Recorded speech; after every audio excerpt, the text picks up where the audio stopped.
Bonjour à toutes et à tous, vous êtes sur RIG 90.7 dans votre émission hebdomadaire Bulle d'Art, le magazine culture de la semaine sur RIG. Peut-être que vous nous écoutez sur le www.rigfm.fr. On rediffusera cette émission demain matin de 11h15 à 11h45. Et aujourd'hui, on va parler théâtre. On va parler théâtre bordelais, entre autres, théâtre de la région, avec donc l'association La Sauce Théâtre, donc une compagnie de théâtre plus ou moins récemment montée, puisque ça fait quand même quelques années qu'elle est mise en place, et en compagnie donc de Guillaume. Bonjour. Et de Lise. Voilà, bonjour à tous les deux, et puis merci d'être présents dans les studios de RIG. Merci à vous. Voilà, alors donc vous allez nous parler un petit peu de votre univers, de ce que vous faites donc dans le cadre de cette compagnie-là, des différents spectacles que vous proposez, et qu'on sache un petit peu voilà qui vous êtes et qu'on ressort de l'émission en sachant et en ayant envie de vous appeler directement. Voilà, alors déjà pour commencer, est-ce que vous vous présentez tous les deux, nous dire un petit peu ce qui a fait au départ que vous êtes partis dans le théâtre, parce que tous les deux vous êtes à l'origine de la création de l'association, donc qu'est-ce qui a fait que vous vous êtes mis là-dedans? Donc c'est ça, on a créé ensemble l'association La Sauce Théâtre en fin 2007. C'était une envie parce que tous les deux on a toujours fait du théâtre et on avait envie de faire ça à notre manière. On avait plein d'idées et plein d'envie pour créer notre troupe, créer nos spectacles, créer nos pièces. Donc on a créé une association et ça a bien marché depuis. Donc au départ vous étiez tous les deux et vous aviez des petits spectacles à vous deux que vous reproduisiez. Comment est-ce que ça s'est mis en place tout ça? Nous étions tous les deux membres d'une association en Dordogne de théâtre. On a eu les mêmes professeurs et arrivés à Bordeaux pour les études, on a eu la même envie de retrouver une troupe et finalement plutôt que de se mettre dans une troupe où on ne trouverait pas forcément le théâtre qu'on aime, on a préféré créer notre propre voie, quoi. Oui, parce qu'après quelques années d'expérience, on a envie aussi de faire des choses pour soi. Tout à fait. On a des idées, on a envie de s'essayer, donc on s'est lancé. L'histoire. Et alors, vous avez tenté l'histoire quand? Donc fin 2007. Sur Bordeaux. Sur Bordeaux. Et c'est parti. On a fait le tour un peu de nos amis et de nos connaissances, des amis de nos connaissances, etc. Et on s'est retrouvés avec 12 personnes dans notre appartement et on a présenté notre projet. Et les personnes sont restées et c'est parti comme ça et on a commencé l'assaut comme ça.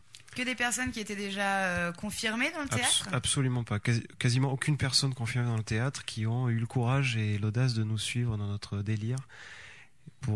Et ça a bien marché derrière. On avait quasiment que des novices, quoi. Donc vous avez fait une grosse partie formation aussi quand même. On a commencé, bien sûr, ça a commencé par une grosse partie de travail des bases. Du travail d'atelier pour former ces gens-là qui n'avaient pas forcément les notions élémentaires. Alors qu'est-ce qu'on fait dans un atelier théâtre au tout début? Qu'est-ce qui est important quand on commence le théâtre? On essaie de mettre les gens à l'aise. D'exercice On essaie de mettre les gens à l'aise. On essaye de leur apprendre à maîtriser à la fois leur corps, leurs émotions, à maîtriser leur voix, maîtriser leur respiration, leurs déplacements, etc., et avoir une notion, enfin une vraie réflexion et une logique de scène, parce que la logique de la scène c'est pas la même que la logique de tous les jours. Donc il y a plein de choses à aborder. Alors quelles sont justement les caractéristiques de la scène? Qu'est-ce qu'il faut être pour pouvoir faire de la scène? Ou en tout cas qu'est-ce qu'il faut vouloir être? Il faut tout simplement être soi, puisque de toute façon quoi qu'on va faire sur scène, si c'est du classique, si c'est du contemporain ou autre, il faut toujours partir de ce qu'on a et aller chercher plus loin avec ça. Et pas avoir peur. Voilà. On a tous eu des exemples, des caricatures. Au début, on travaille beaucoup avec de la caricature pour aller chercher des sentiments et essayer d'exagérer au plus pour après travailler plus en profondeur une fois que la personne maîtrise. Donc on va dire t'es malheureux par exemple et il faut reproduire quelqu'un de malheureux. Tout à fait. Ça va être ça les premiers. Voilà, au début c'est ça, c'est très basique. C'est prendre des émotions très simples, les pousser à l'extrême pour d'une part que les gens les maîtrisent et les touchent de manière différente et après qu'ils apprennent à les maîtriser pour faire quelque chose qui soit joli et sincère, quoi. Et on se découvre justement une sensibilité aussi, on peut être peut-être plus dans le burlesque ou autre. Tout à fait, il y a vraiment des profils très différents et des gens qui se prêtent plus ou moins à certaines choses, mais on essaye de pas se fermer. J'essaie de les pousser dans tous les sens, même s'ils ont des préférences. Sinon, c'est trop facile. À se trouver, à se dépasser, c'est ça qui est important. Il faut se dépasser, oui. Il faut passer outre. On a plein de blocages au départ. Et c'est ça qui est intéressant, c'est de les faire passer outre tous leurs blocages. Donc là, vous vous êtes retrouvés à un petit nombre, à une dizaine donc, pour commencer ça. Comment ça s'est mis en place ensuite ? On s'est débrouillé à créer l'asso, on s'est débrouillé à trouver une salle oui, grâce. Parce qu'il y a une dizaine de personnes, il faut quand même de Voilà. l'espace. Notre grosse peur au début, c'était de trouver des salles pour nous accueillir, parce qu'on voulait faire au moins une répète par semaine. Et on a eu la chance que la fac nous ait prêté une salle pendant longtemps, pendant plusieurs années, et ça nous a permis de tout simplement de démarrer l'asso et d'être là où on en est aujourd'hui. Donc on avait notre répète toutes les semaines.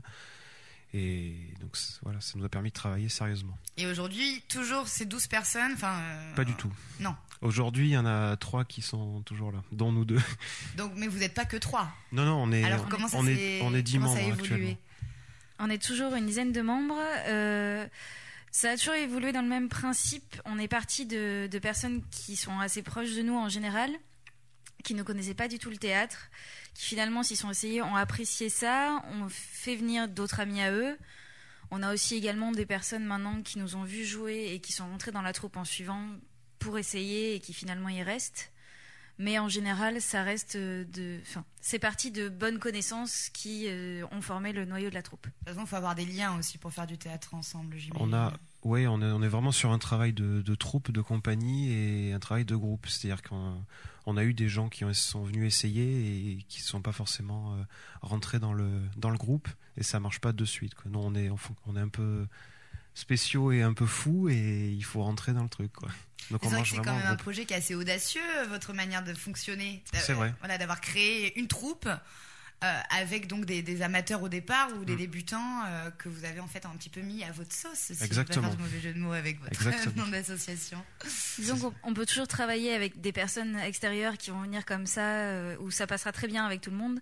Mais disons que le fait d'avoir maintenant un noyau de personnes qui se connaissent bien, ça donne aussi une autre profondeur et qui est appréciée quand on fait des spectacles ou autres. Une dynamique, une énergie.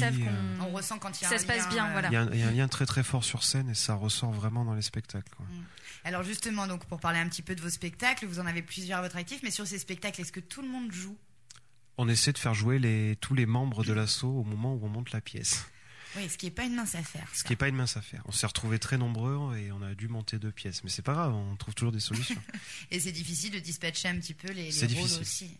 Il y a des gros rôles, des petits rôles, c'est difficile d'occuper tout le monde. On l'a rencontré, mais on s'en sort bien jusqu'à présent. Donc là, vous êtes presque manager en fait aussi là. On fait tout, oui. Il faut que ceux qui ont fait les gros rôles puissent faire les petits rôles aussi, tout que à ça fait. tourne, etc. On fait, oui.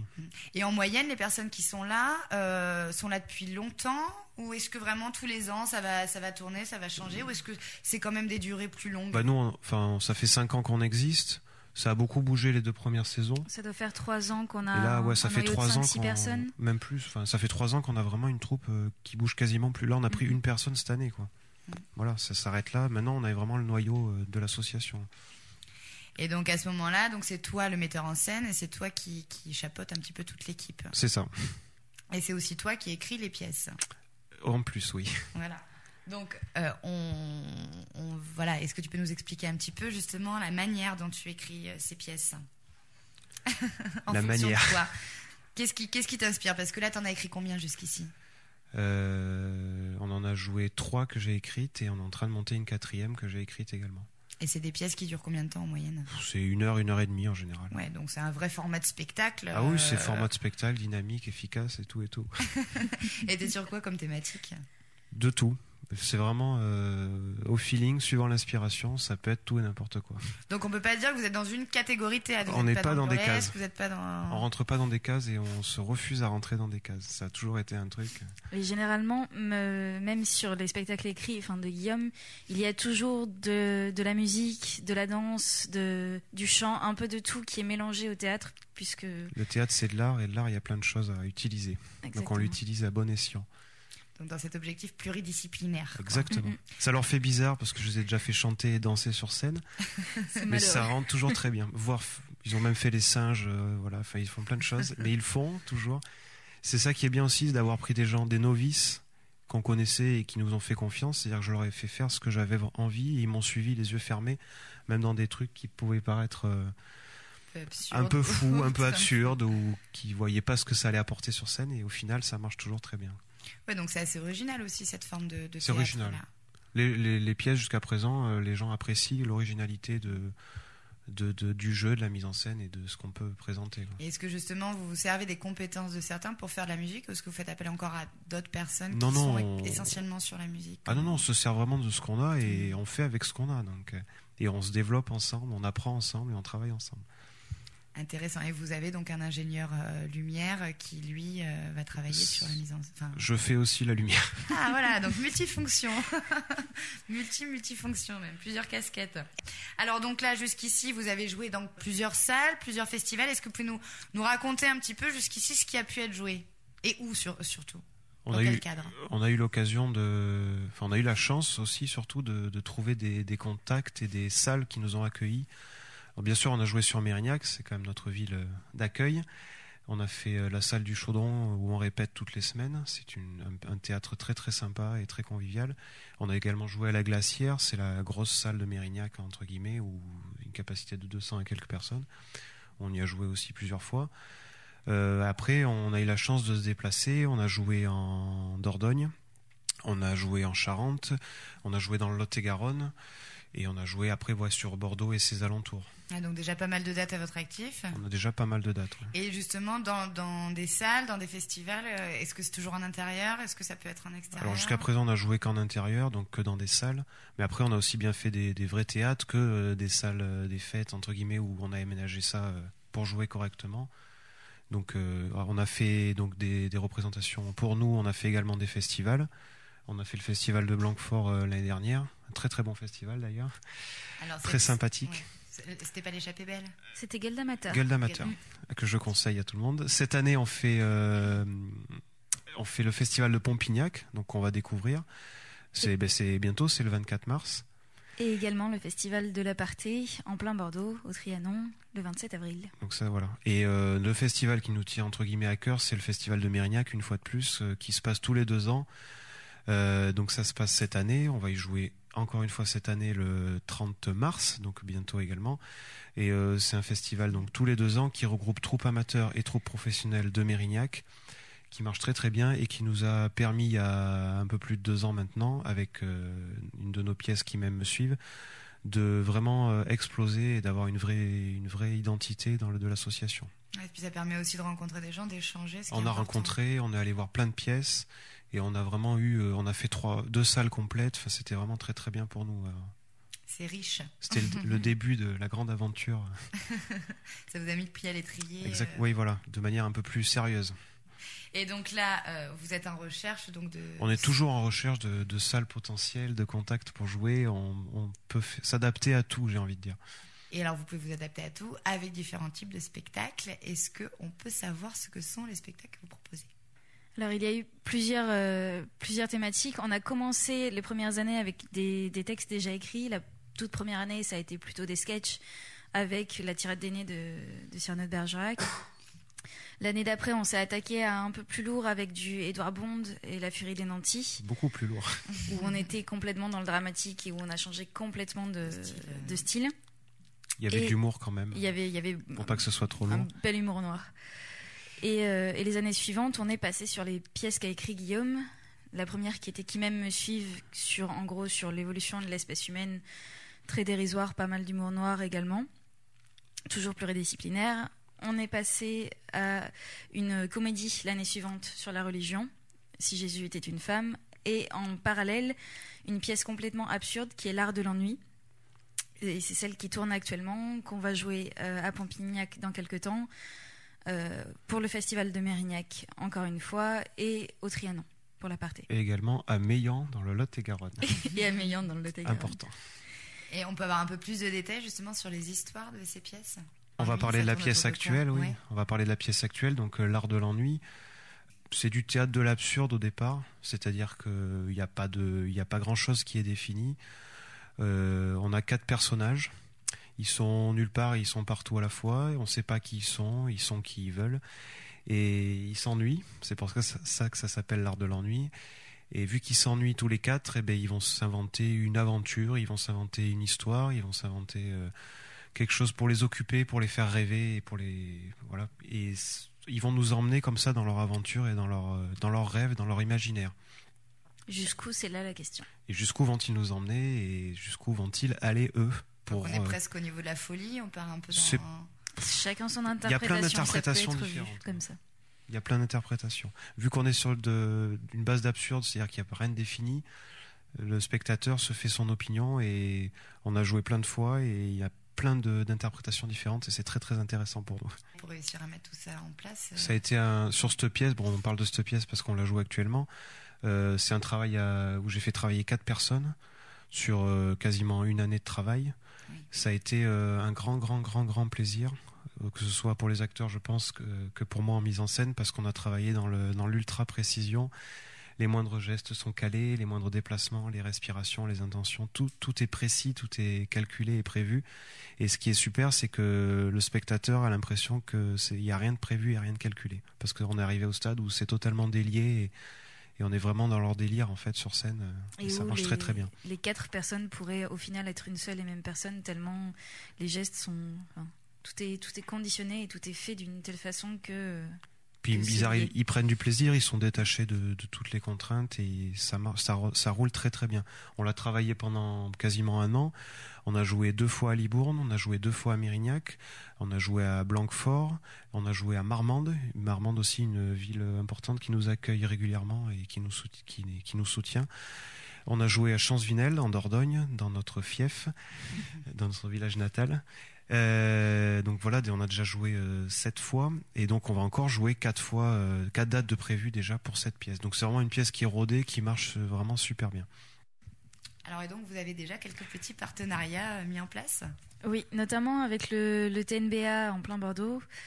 On a réussi à établir un bon contact avec Malik Gay là-bas. Et on emmène les membres de la troupe voir 4 à 5 spectacles par an. Chaque année, qui ne sont pas forcément du théâtre, qui peuvent être du cirque, de la musique, de la danse ou peu importe. On essaye de les ouvrir un maximum. On fait également des visites, que ce soit du TNBA, des rencontres, des bords de scène, etc., pour les ouvrir le plus possible et leur faire comprendre qu'on peut toujours faire mieux, faire toujours plus et aller plus loin. Et qu'il y a plein de choses qu'on ne connaît pas, qu'on ne maîtrise pas. L'avantage du TNBA, c'est que c'est un très très beau support. Il y a une programmation riche et c'est des troupes professionnelles. Et effectivement, il n'y a pas que du théâtre, il y a plein de choses à voir. Et c'est un super contact et on a vu des très très beaux projets là-bas, quoi. Et donc on force les membres de notre... Enfin, on emmène les membres de notre asso, on les incite à aller voir des spectacles là-bas. C'est une question d'ouverture sur les autres formes de spectacles. Il n'y a pas que nous qui faisons du théâtre. Et après, il y a également les autres théâtres sur Bordeaux, Mérignac ou alentour. On a maintenant un réseau assez riche de partenaires sur Mérignac et pareil, on incite les membres comme nous-mêmes, on se déplace très régulièrement, on essaye d'aller voir le plus possible ce qui se fait ailleurs parce qu'on a toujours à apprendre. On va voir des pièces partout. On aime ou on n'aime pas, mais ça permet de se rendre compte de plein de choses et c'est toujours très enrichissant. Alors, est-ce que vous avez des projets pour la suite ? Quels sont vos projets ? Et donc déjà on monte nos pièces et on va essayer de les jouer le plus possible, mais on est toujours ouvert à de nouvelles personnes dans l'association. On ne sait pas encore ce qu'on va faire en 2013-2014, on verra, mais on est toujours ouvert à de nouveaux membres. On essaie également de mettre en place un atelier en plus de notre vie de la compagnie pour toujours accueillir plus de personnes et avoir vraiment une approche de travail de base théâtrale. Des ateliers de découverte du théâtre. Ateliers découverte. Alors voilà, à voir sous quelle forme on va les mettre en place. On a essayé cette année, mais on n'avait pas assez de personnes pour le maintenir. Donc il ne faut pas hésiter à nous contacter dès maintenant pour la rentrée prochaine, donc septembre 2012, pour voir ce qu'on peut mettre en place au niveau des ateliers. Et après, dans la compagnie, dans la troupe actuelle, on est toujours à même de prendre des personnes s'ils sont motivés et intéressés. En tout cas, leur permettre de découvrir le théâtre et voir si ça les... Tout à fait. Si ça les accroche. Si ça les accroche. On peut connaître les prochaines dates ? Donc les prochaines dates très très proches, donc toujours pour l'art de l'ennui, le 24 mars, donc au cours du festival Les Pompignacs. Donc nous c'est le 24 mars à 16h30. Voilà, donc le lendemain, parce que là on rappelle qu'on est dans une émission qui est en différé, donc ce sera le lendemain. C'est une actualité brûlante. On joue le 24 mars à Pompignac, nous à 16h30. Il y a un festival sur 2 jours qui est très très riche en troupes. Donc, ça vaut. Le festival s'appelle comment ? Les Pompignacs. C'est les Pompignacs. Ça vaut le coup de voir la programmation. Il y a plein de pièces à découvrir et de troupes à découvrir. Donc nous c'est 16h30 le samedi 24. Une semaine plus tard, il y a le festival Circulé, il y a du théâtre à voir sur Mérignac. Et là, ce sera au Chaudron le 30 mars, le vendredi 30 mars à 20h.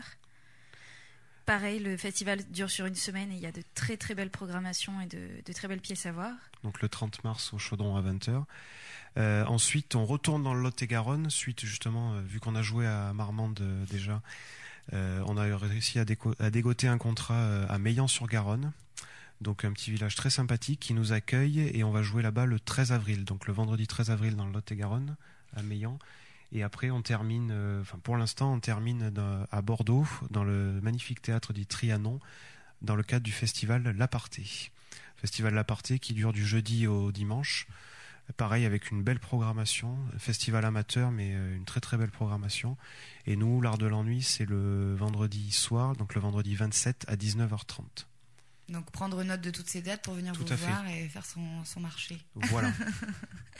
Au-delà de ce spectacle-là que vous proposez, hein, les autres sont plus proposés. Là, pour donc les autres pièces dont on a parlé rapidement ne sont plus proposées parce qu'on peut pas tout jouer, bien sûr. Bien sûr. Mais par contre, vous avez un spectacle en création. Voilà. Donc là, on a l'Art de l'Ennui qu'on continue à faire tourner puisqu'on a entre guillemets plus besoin de travailler dessus. Et on est en train de monter une autre pièce depuis le mois de septembre. Ça s'appelle « Sous la blanche neige se cache le vrai visage d'une princesse ». C'est une adaptation, une très libre adaptation du conte bien connu de Blanche-Neige. Donc c'est à découvrir dès le mois de juin à Mérignac. C'est une adaptation très très libre. Disons qu'on repasse rapidement sur le conte tel qu'on nous l'a appris, tel qu'on l'a vu par Walt Disney, etc., etc. Et qu'à partir de là, on repart sur le conte tel qu'il pourrait être vu... disons, dans une société différente et plus... Vous l'adaptez à notre société de maintenant? Non, même pas. On replonge, on essaie d'enlever le côté conte de fées, le côté conte de fées parce que ça n'existe pas, c'est pas vrai. Et on essaie de faire quelque chose de réaliste.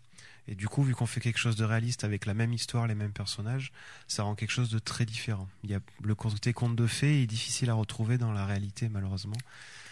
Malheureusement, oui. Bon, on essaye, les gens se battent pour avoir des rêves et des espoirs et des choses jolies à vivre, mais on se rend compte que c'est difficile et que la réalité est difficile. Donc c'est pas un problème de société actuelle ou pas, c'est intemporel. C'est vraiment se servir de l'histoire de Blanche-Neige pour pointer du doigt certaines choses aussi. Pointer du doigt gentiment pour interroger les gens et enfin gentiment, non, c'est pas gentil. C'est un petit peu trash de temps en temps.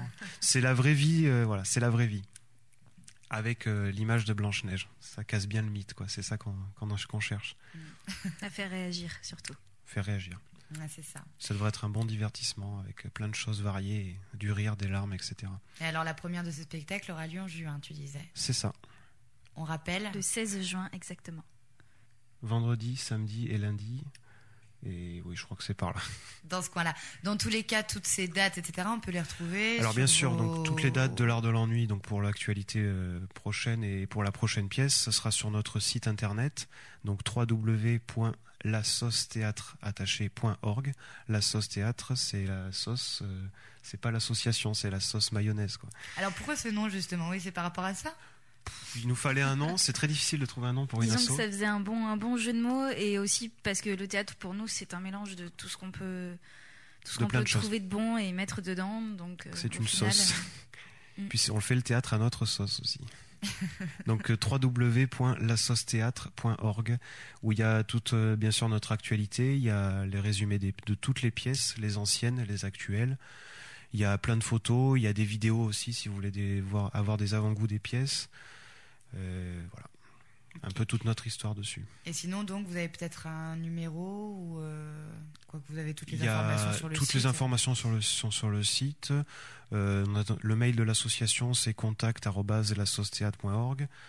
Après, pour les renseignements, il y a nos numéros de téléphone 06 87 01 57 39 ou le 06 79 77 12 67. Voilà, juste s'il y a des programmateurs qui nous écoutent, bien sûr. Au niveau justement de l'autonomie en matériel, comment est-ce que ça se passe vous pour pouvoir jouer? Qu'est-ce qu'il vous faut? Alors pour pouvoir jouer, c'est toujours pareil, on essaie de s'adapter aussi à la salle et aux besoins, on sait être flexible. On a quand même du matériel à disposition, hein. On a de quoi équiper une petite salle des fêtes ou un petit théâtre. Voilà, donc on peut toujours trouver des solutions. Au niveau de la dimension de la scène, il n'y a pas de... Non, on s'adapte. Vous vous adaptez. Ça, on s'adapte. On a joué à Libourne dans une toute petite salle, super bien, le théâtre Millésime, ça s'appelle. C'était entre guillemets microscopique et c'était génial. On a joué quand même, et c'était vraiment très très bien.